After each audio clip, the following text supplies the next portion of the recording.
Dinosaur World is taking over Children's Theater Company starting tomorrow for an immersive tour where you can feel the roar and even smell their stinky breath. Get ready to face a T-Rex and get sneezed on by a Triceratops at Dinosaur World.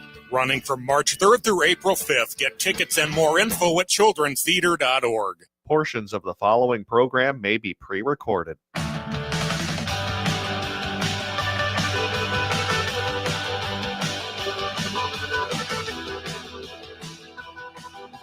Broadcasting from the studios of AM 950, KTNF, the progressive voice of Minnesota, and airing on WCPT 820, Chicago's progressive talk where facts matter, and now airing weekly on Saturday afternoons on News Talk WHMP Northampton Amherst in Massachusetts, Pioneer Valley. Welcome to our new listeners there. Welcome to The Gailey Show, the only daily LGBTQ radio news and talk show in the United States. I am your host, John Parker, in studio with my executive producer, Jim Pounds. Hey, all. Also live streaming on our YouTube channel right now. If you like what we're doing, please click that subscribe button and leave us a comment on how you are enjoying the show or questions that you have for us today. What is on the show today? Well, we are at war in the Middle East again. At 20 minutes past the hour, professor of history at George Mason University, Dr. Samuel Clowes Huneke will be here to discuss that, plus the fun new banners of Trump's face on the Department of Justice and his new book, I Will Not Abandon You, Queer Women in Nazi Germany, which comes out April 14th. But up first, last week was Unidos, Minnesota's Day of Action at the Minnesota Capitol. Joining me now is Madi Johnson, who is Unidos, Minnesota's St. Paul organizer, working with teams of community leaders around climate change campaigns that directly improve the quality of life for working class families. Madi started organizing around clean transportation before moving to labor organizing. Right now, Madi is leading teams of community leaders to bring affordable, clean heating and cooling to St. Paul and holding investor-owned utilities accountable in Minnesota. Madi, welcome to The Gailey Show. Thank you. I'm so excited to be here. All right, so this was Unidos, Minnesota's first day of action at the Capitol since the start of Operation Metro Surge. So could we start? I have a very specific bill that I want to talk with you about, but could you help set the stage for us about that day? Like, what was the vibe and the actions that were happening? Because there was a lot of actions happening from Unidos, Minnesota at the Capitol in St. Paul last week. Yeah. So Thursday of last week, February 26th, we had our day at the Capitol, and the session just started. It's pretty early days. And we were really excited to be there. You know, Unidos is representing folks from all backgrounds, all walks of life, Spanish speakers, English speakers, and to really just show up from all over Minnesota and talk about the impacts of Operation Metro Surge on our communities and what we can do to defend communities, but also to keep the ball rolling on the infrastructure and investment we know our communities need. It was a really beautiful, really powerful both and that I think really, it was just a great note to start the legislative session on. I think what I love about this day that you all had is that there is the necessary work that Unidos Minnesota has been doing and really leading the charge on getting ice out of Minnesota. But then there's all of the infrastructure work that you all have been working on.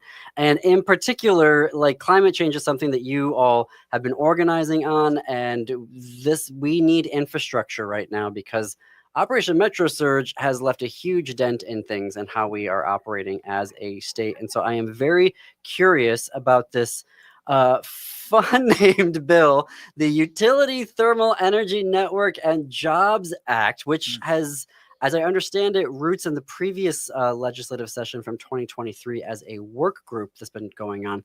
Tell us about this new legislation. Yeah, so what's really exciting, and I think at the local and state level, like part of the reason we know ICE is being deployed is to disrupt the meaningful work that Minnesota is doing. And so the reason I love UTENJA, as I abbreviate it, is because it is one of, I would say, the biggest things we could pass this year. I expect bipartisan support. We do have a Democratic author confirmed right now, Senator Hemmingson Yeager. But what makes this bill super, super spectacular and remarkable for all Minnesota communities is it essentially lets utilities build thermal energy networks when it is affordable and makes sense to do so. Right now, even if it's more affordable to build thermal energy instead of gas infrastructure, even if gas is more expensive, the utility has to build gas for a new development. And so instead of doing that, this not only allows utilities to pick thermal energy, but it sets up lots of important containers around affordability and accountability. So the utilities still have to prove that this is affordable. But this came from about a year of working group between the utilities, between community members, between the most critical unions who are building these actual pipes. And so this is a consensus bill, right? Like everyone has been talking about this for the past year. And it's, I would say, that the number one thing we could get done this year when it comes to climate at the legislative session. Not only climate change, but there's also an affordability crisis happening right now in this state, particularly not just in the state, in Chicago, in Massachusetts, where utility bills are going up and up and up and up. And so what are the impacts? Obviously, it's a little too soon to know that, but how will this help utility bills in the long run for Minnesotans? I'm so glad you asked that. I was just looking up this morning, and I will probably pay an extra $50 this month because of the winter storm in February. And what's crazy about that, that's a lot of Minnesotans are going to face that. What's crazy about that is, you remember Winter Storm Uri from 2021? We're still paying on average $3 a month, every single Minnesotan.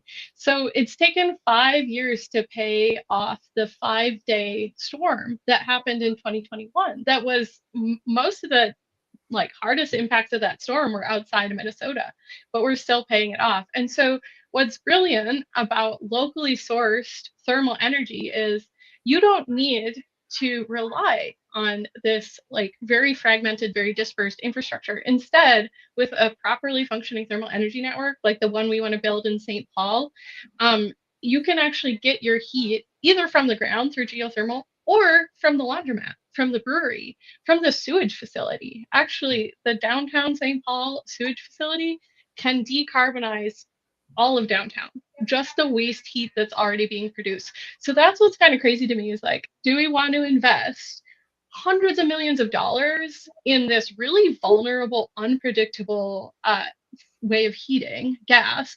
Or do we want to take the heat that's already being made by industry and basically just plug our houses into that? So that's really what this bill would allow us to build far more projects. We are talking with Madi Johnson, who is Unidos Minnesota's St. Paul organizer, working with teams of community leaders around climate change campaigns. Can we go back? Please be kind, rewind. On the idea that we are still paying on a storm from 5 years ago? Because I'm thinking of our listeners in Massachusetts right now, and they have just been dealing with a huge winter storm. I know our listeners in Chicago, you all deal with storms as well. What does this mean that we're still paying on a storm from 5 years ago? How does that work?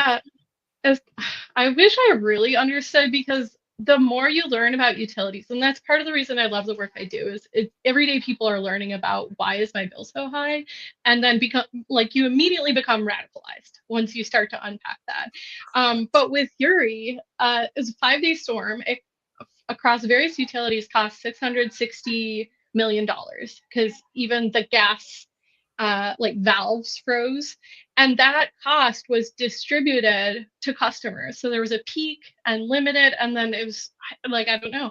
And we had more protections in Minnesota because we have a Public Utilities Commission that has more protections, but even still, they have had to set up more protections. And part of, I think, what we should keep an eye on, it's called an integrated resource plan.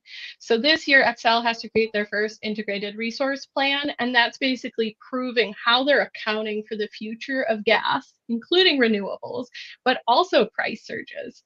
And that's something that's coming out. The draft of that's coming out in July, and so that's one of the ways that leaders who want to get involved directly in bringing clean energy to their community should really look to being involved in that process. We have more protections in Minnesota, but clearly they're not enough. And as we can predict more and more severe storms, let's build more guardrails and let's just get into local systems of self-reliance that don't require these massive surges. So I imagine, obviously, bigger cities, the metro area, your St. Clouds, your Rochesters, your Duluths would be primary beneficiaries of that. Please correct me if I'm wrong. But then I imagine there will also be a cost savings cascading effect, if I understand it right. So that even if folks, in greater Minnesota don't have this like literally in their town, there still will be a cost savings because of the reduced. Do I understand that correctly? Like the reduced demand in the metro, or is my like understanding a little off? It's a great question. I actually, I really have an eye to the high density rural areas because those are the lowest hanging fruit. Those are the areas where there's already these local massive sources of waste heat. And I would say that thermal energy networks are most appropriate for higher density areas. But I think also that's part of the excitement about Utenja is, it depends on like how rural you are. It depends on how dense you are. And Utenja gets to lay the groundwork for us mapping out which parts of Minnesota are ready for this and which parts of Minnesota need a different approach. But with the underlying intention of it being more affordable for everyone and more predictable for everyone. Are there other parts of the country that have adapted similar type of work or infrastructure rather? There are definitely places exploring similar paths. I think Illinois is one of the states that has something fairly similar to Utenja in that the emphasis is really on jobs and affordability. I think there's one other state as well, but I can't remember off the top of my head. Sorry, I put you on the spot about that, and I was like, oh, I may have heard something about Illinois about this once upon a time. So thank you for verifying on that. So what are the next steps then in the bill? Yeah, for me, I would say I know from experience, like my team did a clean energy event in St. Paul last year, and there were people that drove from all over Minnesota, from Duluth, from St. Cloud, because St. Paul has this vision for a citywide thermal energy network. And so I would say, I know there are folks all around Minnesota who care about this. And so especially if you're outside of the metro, talk to your legislator. And if you're in the metro, find your outside of the metro people to talk to your legislator. But also, even if you're in the metro, talk to your legislator. So build a relationship with your legislator around this, but also with a special eye to cities like outside of Minneapolis and St. Paul. It's a really big deal. Perfect. Madi Johnson with Unidos, Minnesota, updating us on a new climate change bill, the Utility Thermal Energy Network and Jobs Act. Please contact your legislators about your support for this bill. Madi, thank you so much for joining us today on The Gailey Show. This has been really special.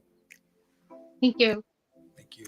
All right, folks, when we come back, we are going to have Dr. Samuel Clowes Huneke joining us to talk about the war in Iran, weird Trump banners, but more importantly, his new book. Stay tuned. More with The Gailey Show after this break. Peace of mind shouldn't cost a fortune. We keep things simple at Schroman Law because we believe planning for your estate and end-of-life care shouldn't be stressful or expensive. Every client relationship starts with a free consultation so clients have the information they need before making important decisions. From there, we work closely with clients to ensure they are choosing the most efficient and cost-effective plans for their specific needs. Schedule a free consultation today at schromenlaw.com. That's SCHROMEN law.com. Greg Bakken here. Like you, I love good, fresh, delicious food. So I want to tell you about this treasure in Roseville called Maverick's Real Roast Beef. Maverick's has the best roast beef sandwiches I've ever had. Made fresh, every order. Add fries or onion rings dropped in the fryer when ordered, and you have a winning combination. Maverick's Real Roast Beef has a lot more than roast beef, so check out their website, mavericksbeef.com, or check out their restaurant on Lexington in Roseville. Hearts and beliefs collide in the poignant comedy, The Cake, playing at Theater in the Round. Della is a talented Southern baker whose life changes when she's asked to create a wedding cake for her late best friend's daughter, who's marrying a woman. The production offers a tender and funny look at the complex intersection of faith and family. The Cake runs February 20th through March 15th at Theater in the Round. Tickets and more information at theaterintheround.org. Hi, this is Chad from AM 950. I've been telling you about Snap Construction, the company AM950 Truss for all roofing and siding needs. Now that spring is here and summer is around the corner, now is a great time to find out why AM950 trusts Snap Construction. Ryan, the owner, and his team at Snap Construction have been great to work with, and they have enjoyed working with our listeners. Hi, this is Ryan, owner of Snap Construction. We've absolutely loved working with the listeners at AM 950. What a great group of people and a great radio station. I personally want to thank all the listeners that we've had the opportunity to work with. At Snap Construction, we look forward to working with many more of you when it comes to your roofing, siding, windows, and insulation. Don't just take Chad's word for it. Google Snap Construction, arguably the most well-reviewed roofing, siding, window, and insulation contractor in the Twin Cities metro. We led this community with a lifetime craftsmanship warranty. Don't wait to get a free estimate. Call today, 612-333-SNAP, 612-333-SNAP, or visit us online, snapconstruction.com. Next Chapter Booksellers is the perfect destination for indoor winter activities. Cozy up with a book. They have all the bestsellers and new releases. Plus, their booksellers are great at making recommendations. Beyond books, enjoy mind-bending puzzles and family fun board games for those snowy days. And don't miss Next Chapter's in-store events, book clubs, author signings, and children's story time. So stay busy this winter with Next Chapter Booksellers off Snelling and Grand in St. Paul. More at nextchapterbooksellers.com.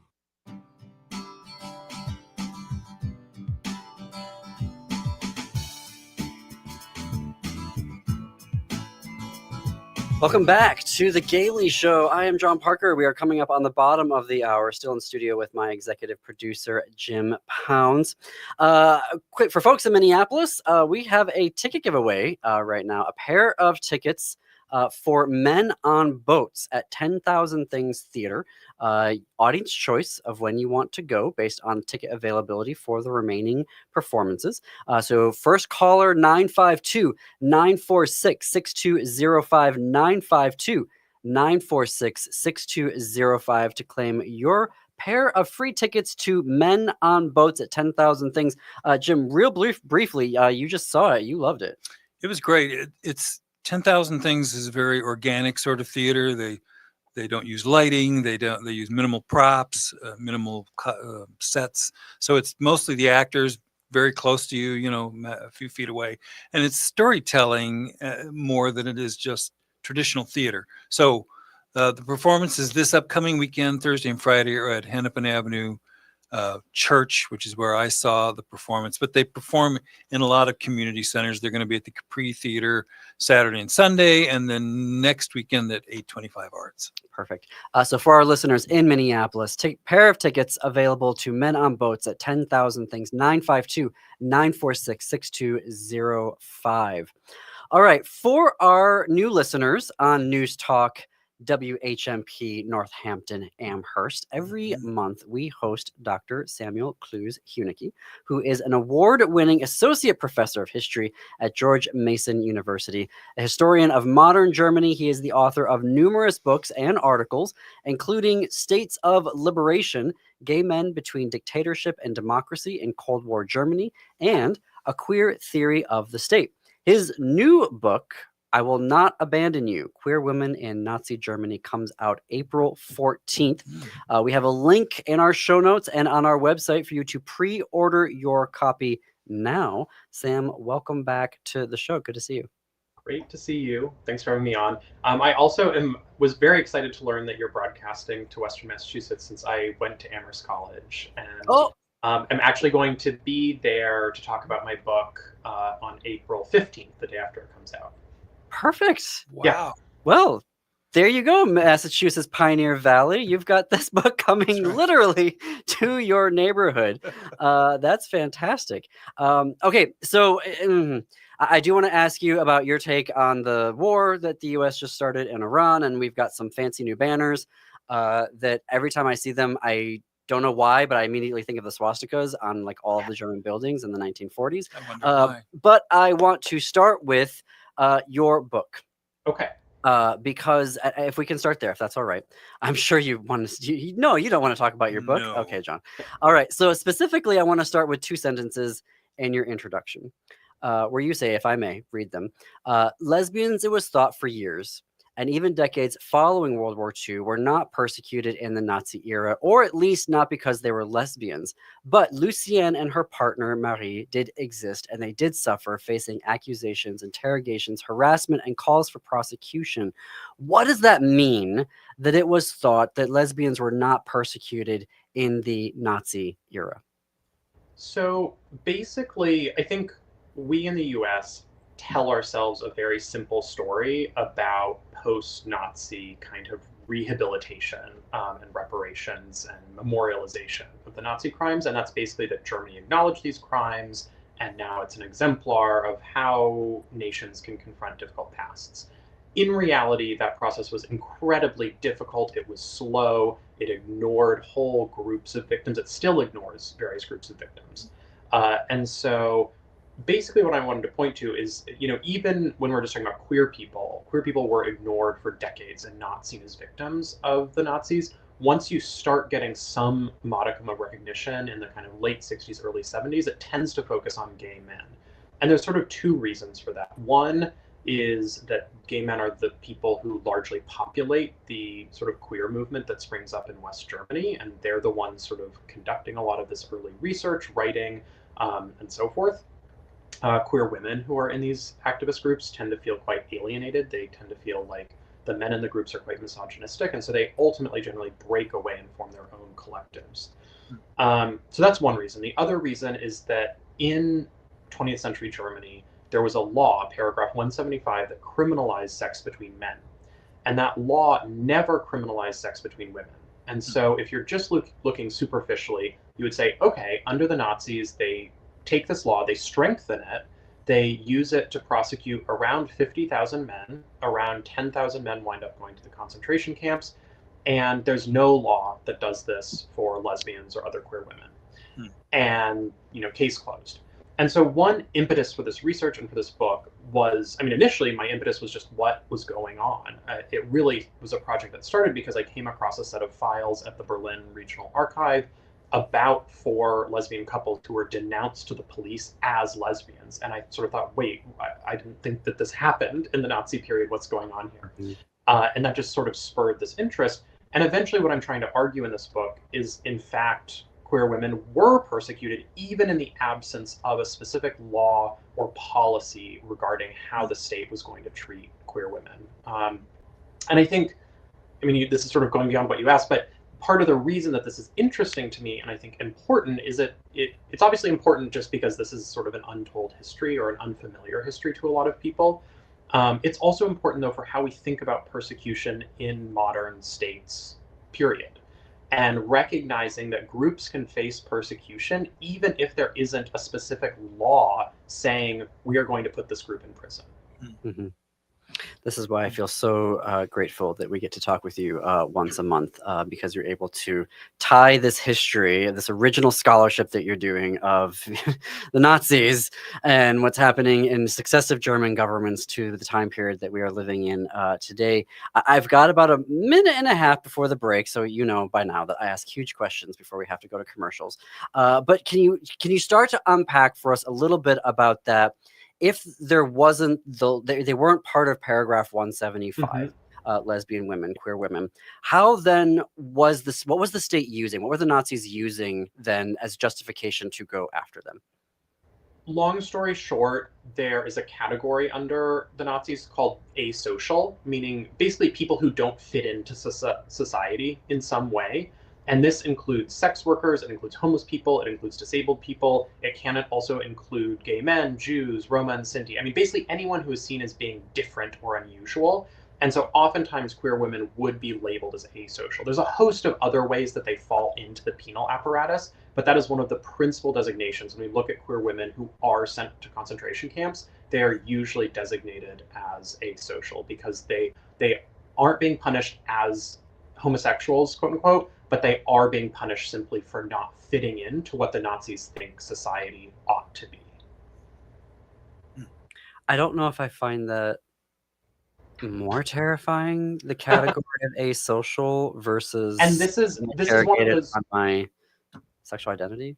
it's awful, and it's one of the least studied. It started getting attention, but it's not very well studied. I'm hearing music. I gotta take a break. We are gonna have more with Dr. Samuel Clowes Huneke, author of the forthcoming book, I Will Not Abandon You, Queer Woman in Nazi Germany. When we come back, you are listening to The Gaily Show. Stay tuned more after this break.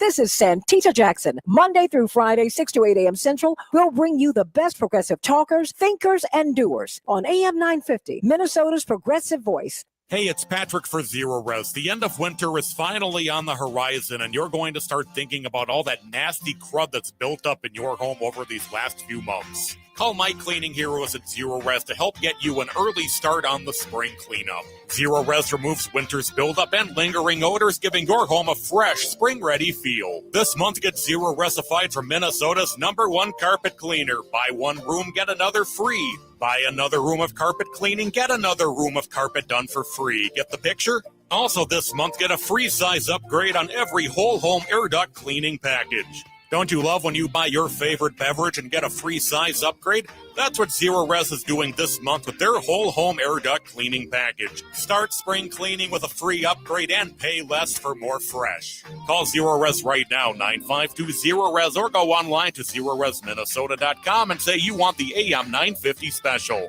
Backward or forward spells the same. Zero Res.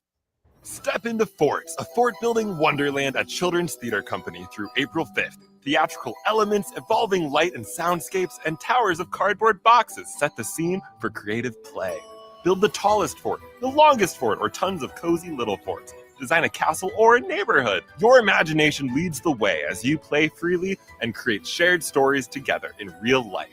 Forts at CTC through April 5th. Spring break weekdays available. Tickets at childrenstheater.org. In today's uncertain times, Woodland Stoves and Fireplaces believes that a fire can add comfort and security to your life. At Woodland, our mission is to connect you to a place for fire that works. Woodland Stoves and Fireplaces installed our wood stove years ago, and we still love it. Watching the fire, feeling the heat, is a joy we experience every day. And knowing we have a reliable heat source makes us feel snug and safe. There are many choices in wood, gas, or electric. For diversity and styles, at Woodland Stoves and Fireplaces, we display over 180 models, and 35 of these are burning displays. You can experience the glow and warmth of a live fire. Whether wood, gas, or electric, find a fire that warms your heart, a fire that adds comfort and security to your life. See the many choices at Woodland Stoves and Fireplaces, located on the corner of East Franklin and Riverside Avenue in Minneapolis, and online at woodlandstoves.com. Woodland Stoves and Fireplaces since 1977. For over 48 years, our slogan has been, out of the ordinary products and services. Our mission is to get you a fireplace that works in your life. With your AM 950 weather, I'm Patrick Lilia. Tonight, cloudy with a low of 34, then Tuesday, sunshine with a high of 51. Get your exquisite, elegant box of French macarons from Nicolette's Macarons in Plymouth. Nicolette's is conveniently located off Highway 169 and 36th Avenue. Stop in at the store or order your box online at nicolettesmacarons.com. You're listening to AM 950, the progressive voice of Minnesota.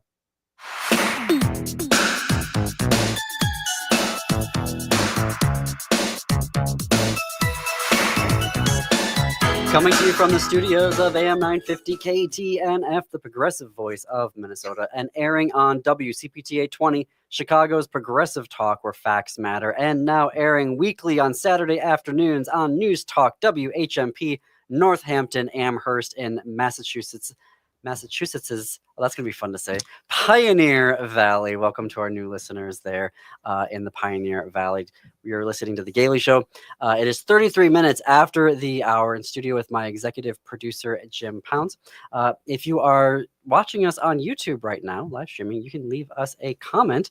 And if it's cool, I'll read it on the air. If you have a question for Sam, I might read it too. Trolls, you're going to get banned, though, like immediately. I have no patience for that. All right, I am being told by the control room that I still have that pair of free tickets to Men on Boats. This is like a 4-star review from Jim folks. So I really want to give that away. If you're in Minneapolis, 952-946-6205, 952-946-6205. In Minneapolis, the world sucks, and so I like it when I can give away free things to our listeners to make the world just a little bit better. So first caller gets that free pair of tickets to Men in Boats, your choice of what day you want to go for the remainder of the performances. Okay, Sam, we are talking about your new book, I Will Not Abandon You, Queer Women in Nazi Germany. Oh, look, for folks on YouTube, you can see the fancy. Oh, that's a nice cover. Congratulations. It's a great cover. They did a really nice job. Okay, so something I did and did not know as I was going through the first part of your book. So like, and you had mentioned this earlier, like I knew that historians and officials denied the existence of gay men in camps. And just after what happened afterwards, right, with paragraph 175 and basically taking those who survived the camps and putting them back in jail. What I did not know was that the East German Democratic Republic, aka Soviet Germany, recognized the socialist and anti-fascist victims of the Holocaust, were basically mum about the millions of Jewish people who were murdered in the camps. And then the West Germans were recognizing the Jewish victims, but then ignoring the Roma and the Sinti and the Black victims, and also the people who were quote unquote asocial. And I also did not know that there is a current campaign to erase trans people's existence. We have J.K. Rowling to thank. From okay, we do not mention that name on the show. She who shall not be named, the malicious, mean-spirited young adult author. But yeah, she's part of this campaign to be like, no, there were no trans people in the camps. So can you unpack for us this phenomenon? Because you're in the archives in Germany, you're discovering these texts and going, wait, what is happening here? This evidence, and there's this long history of people deciding who doesn't get to be recognized for being, I'm sorry, slaughtered by the Nazis. Like, what the heck is this phenomenon? Yeah, I mean, well, it's disturbing. I guess, this is just one more example in what we know about history, which is that it's always political, it's always politicized. People are always telling the version of history that suits what they want to hear today. And so the East Germans, they had this sort of myth that there was heroic anti-fascist resistance to Hitler, and that in conjunction with the Soviet Union is what defeated Hitler.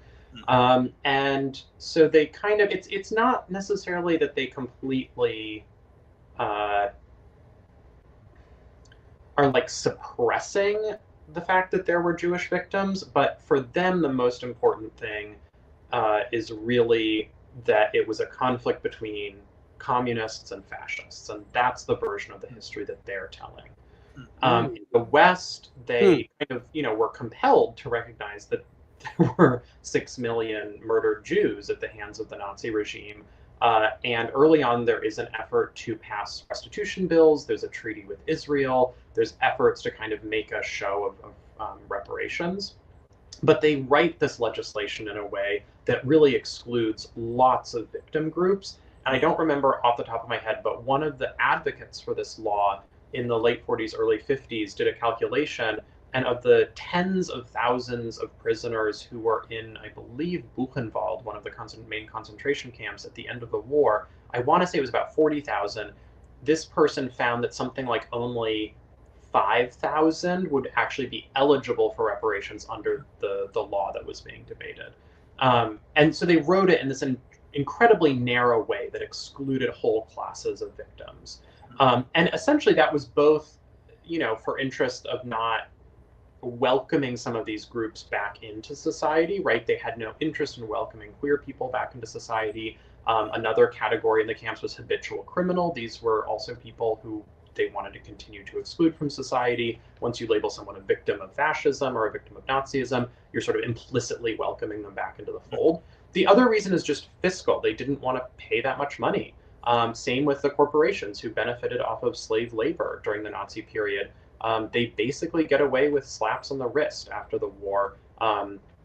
Again, I don't remember completely off the top of my head, but I believe some of them sort of voluntarily say, oh, we'll, pay some restitution. But essentially the way that they define the terms for it, again, make it so that basically no one can access this. They don't recognize any legal obligation to pay restitution or even to pay back wages to these slave laborers.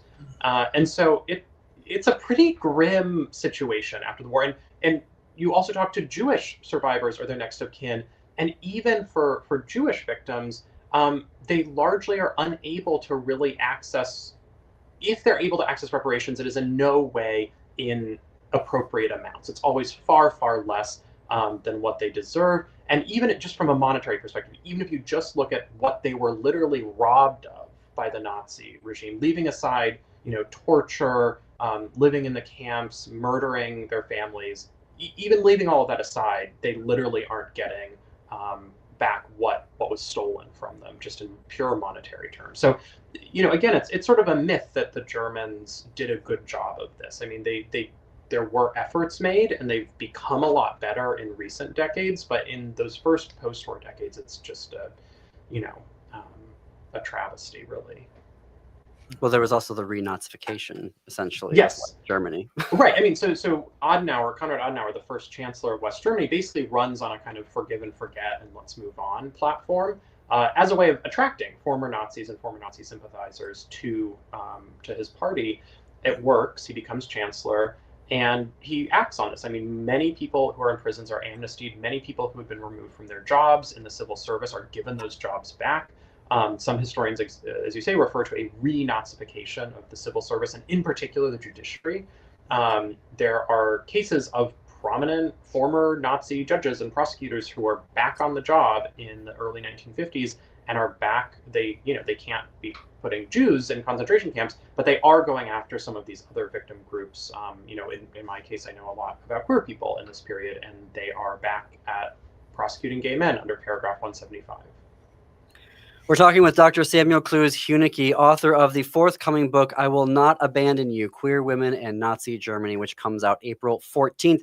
We have a link in our show notes and on our website for you to pre-order your copy now. And Sam, lucky for our listeners, in News Talk in Amherst on WHMP is going to be at Amherst on the 15th of April? Yes. I'll be giving a talk about the book at Amherst College on campus. All right. This is part one of this conversation. In April, we're going to continue part 2 of diving into the book. But there's a lot of things happening in the news, not least of which are our latest war in the Middle East. And I was curious.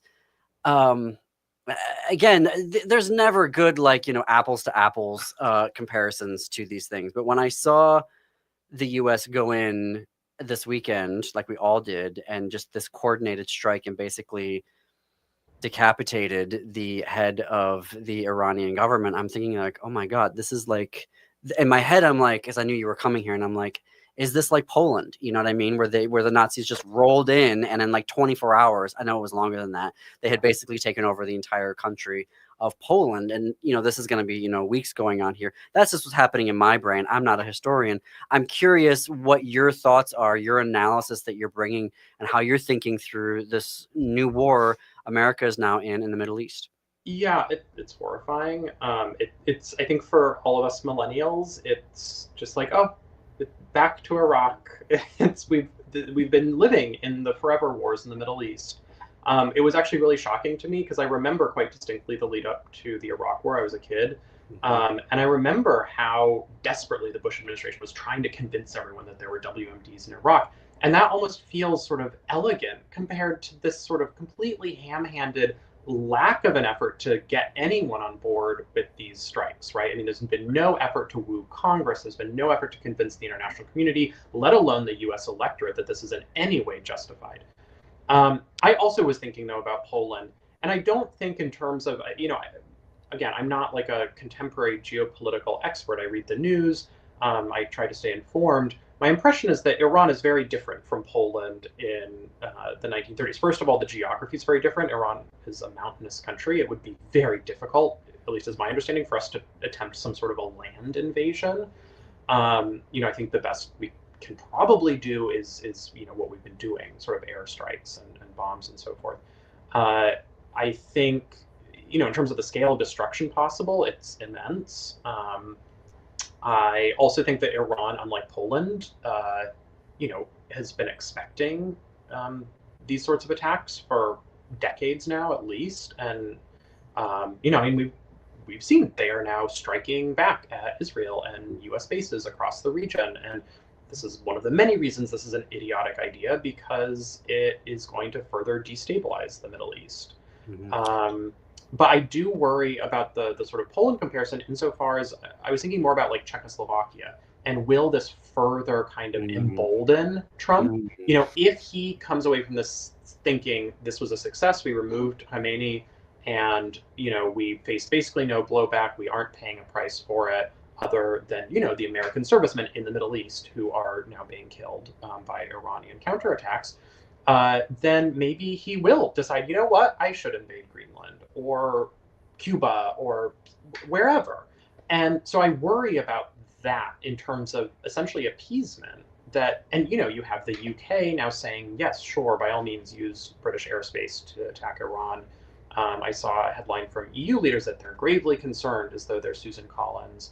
I am very concerned about how the reaction to this may lead to further strikes and possibly invasions elsewhere. Well, isn't it true that Israel's been calling for this for a long time? I believe so. Yeah, I mean, I think Netanyahu has sort of, for as long as I can remember, talked about Iran as kind of an existential adversary. Right. So I feel like it's not his initiation. I don't think he even thinks like that. You mean Trump? Yeah, I see Trump seeing it as an opportunity to, whatever he's trying to build with Netanyahu. I think their whole scheme seems to be going in Palestinian areas and refurbishing it, you know, turning it into a real estate gambit. That's how sort of cheap this. I don't think he has that kind of strategy, and certainly our defense secretary doesn't have any strategy. So I don't understand what they think they're doing. Yeah. I mean, Iran is a massive, complex country with a, you know, well-educated, complex civil society. I think, you know, we have this sort of cartoon idea of Iran that's been fed to us since at least the Bush era. And there's a complete, I think, lack of appreciation among most Americans for the sort of history of the place, for how it sees itself, both in the region and in the world. You know, in a lot of ways, Iran ought to be a much more natural ally than, say, Saudi Arabia. Right? Women, again, I'm not an expert in this region, but my understanding is women have many more rights in Iran than they do in Saudi Arabia, if we want to sort of talk about, you know, gender in these places. Saudi Arabia is an autocracy, basically. It has an autocratic monarch. You know, Iran is also a form of autocracy, but it does have competitive elections for both president and parliament, which obviously exist in this sort of clerical, theocratic society. Yes. No, that's a good. I want to pick that up after the commercial break. We're going to have more with Dr. Samuel Clowes Huneke here on The Gailey Show on AM 950 Radio, the progressive voice of Minnesota, WCPT 820, Chicago's Progressive Talk, and News Talk, WHMP. That's a lot.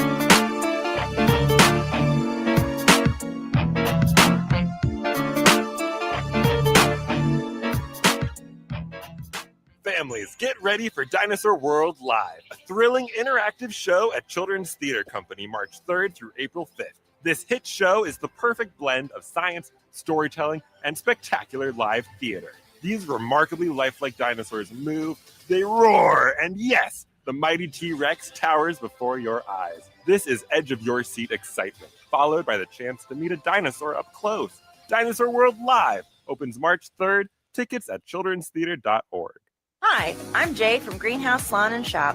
If your current salon experience feels rushed or impersonal, come feel the difference at Greenhouse. Our artists create personalized styles in a warm, inclusive space, and our shop is full of unique gifts from local women makers. See some of what's in store and book your appointment online at greenhousebrynmar.com. Better yet, stop by 403 Cedar Lake Road South in the quaint Bryn Mawr neighborhood of Minneapolis. Greenhouse, where every client feels cared for. Greg Bakken here. I've told you about the out-of-the-world roast beef sandwiches at Maverick's Real Roast Beef, but I haven't told you about their Philly steak sandwiches, turkey bacon avocado sandwich, BLT, crispy chicken, fish sandwiches, brisket, or pulled pork. Okay, You get the idea. They make a lot of delicious food to the same standard as their famous roast beef sandwiches, and now I'm starving. I'm going to go to Maverick's Real Roast Beef off Lexington and Roseville, and you need to go too. Check out their menu at mavericksbeef.com. Hey, Chanhassen in Eden Prairie, it's Alex with Buzz Cut Mowing. Why wake up early, freeze, and shovel snow when I can handle it for you? I provide fast, reliable snow removal so your driveway and sidewalk stay clear, safe, and stress-free all winter long. Relax, enjoy your morning coffee, and let me do the heavy lifting. Visit buzzcutmowingmn.com today and make this winter easier, warmer, and worry-free with Buzz Cut Mowing, because nobody likes shoveling snow. At Schroman Law, we provide more than just legal documents. We walk alongside our clients to ensure their wishes and legacies are being honored with every choice. And we do this while recognizing that this process can be emotional and weighty. Our team includes attorneys, as well as a grief coach and a published writer ready to assist with legacy letters and extra wishes to go alongside your healthcare directive. Contact us today to learn more at schromanlaw.com. That's SCHROMEN law.com. Are you tired of hearing how white European men discovered everything? Then 10,000 Things Theater's production of Men on Boats by Jacqueline Backhouse is for you. It features a cast of the people the first expedition to the Grand Canyon in 1869 left out, running February 19th through March 15th at 4 different locations, starting with Open Book in Minneapolis. Contact 10,000things.org. That's 10,000things.org.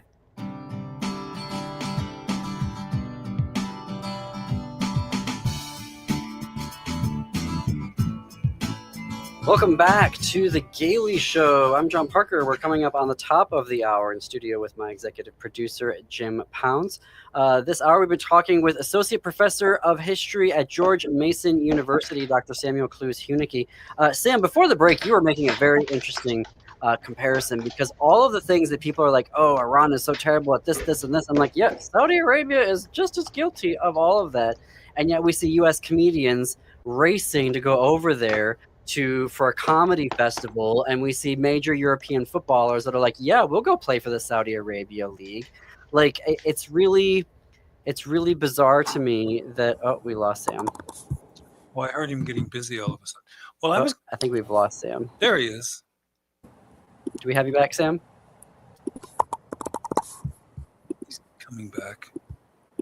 Oh, can I mention something? Yeah, go ahead. I was just going to mention the lunacy of Kuwait accidentally shooting down 3 American warplanes. For all the Republicans who love the military and want to be careful with dollars, each one of those aircraft costs $100 million.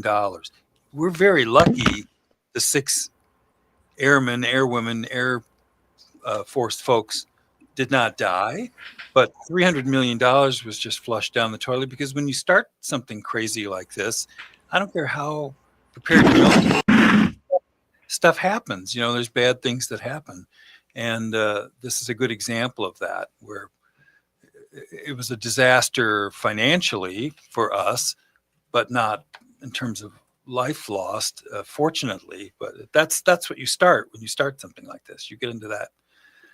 The kinds of things you can't control, the kinds of things you don't foresee, the kinds of dumb things other people do. That was something that I was really shocked how Canada, Australia, and New Zealand, the governments of each of those countries, almost immediately on Saturday, came out with vociferous statements of support of the Trump administration. And I was like, that seems kind of bold to do that. Like, I was like, you know, there could be ramifications here, you know, like this statement from the government of New Zealand, full-throated support of Trump, like 4 weeks from now, that may seem really stupid to have done.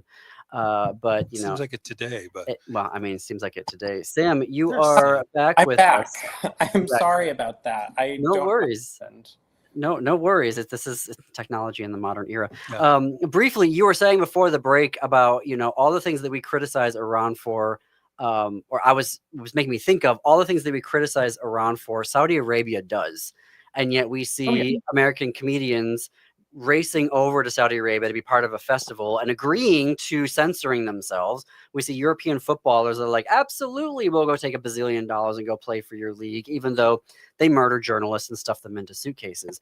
So like it is this really weird situation that the U.S. finds itself in, and in the region. It is. And again, this is not my sort of expertise, but,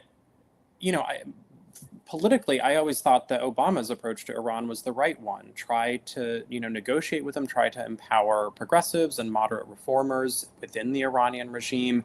Again, understand that there is a large, educated middle class in Iran that is not particularly in favor of this kind of theocratic government that it has, and that there is, hopefully, one hopes, a sort of pathway to reform that leads to a more democratic Iran that could potentially be a partner to the United States and its allies, and that we are far more likely to get to that place with negotiations than by bombing them. There was something I'm blanking on their name on MS now because they were this over the weekend. They were saying, look, there is no group right now that could be leading reform efforts to take over the government. He keeps saying, Trump, like, oh, well, now it's your government, take it back. There's no one there to do that right now. There's no organization to do that. Did you see, I apparently saw that, and I guess I haven't double checked that this is true, but at least on social media, I've seen it floating around that Trump said something to the effect of, they had ideas for who might replace it, but some of them were killed in the bombing. But that right there gives away, I feel like it gives away the game, because this analyst on MS Now is basically saying this isn't regime change, this is regime collapse. And when we look at with Venezuela, a very American thing to do in Venezuela, which is we're going to take out one head of government and put in, basically we're going to leave the entire apparatus, but this new dictator is going to do what we say, particularly when it comes to the oil. So America loves to go into Latin America and install dictators that will do what they say. Maduro didn't do that, so they got the one that they want. Here now, it feels like it's the same thing all over again, lies to justify going into a country where all of the infrastructure is still going to be owned by the Islamic Revolutionary Guard. There is no one else. There is no coalition of people that are going to be able to go in there and do that. And to your point earlier, unless there's a land invasion, which is going to be impossible to do in a mountainous country, this just looks like they're trying to collapse the country. And Netanyahu doesn't care about that. It really does. And I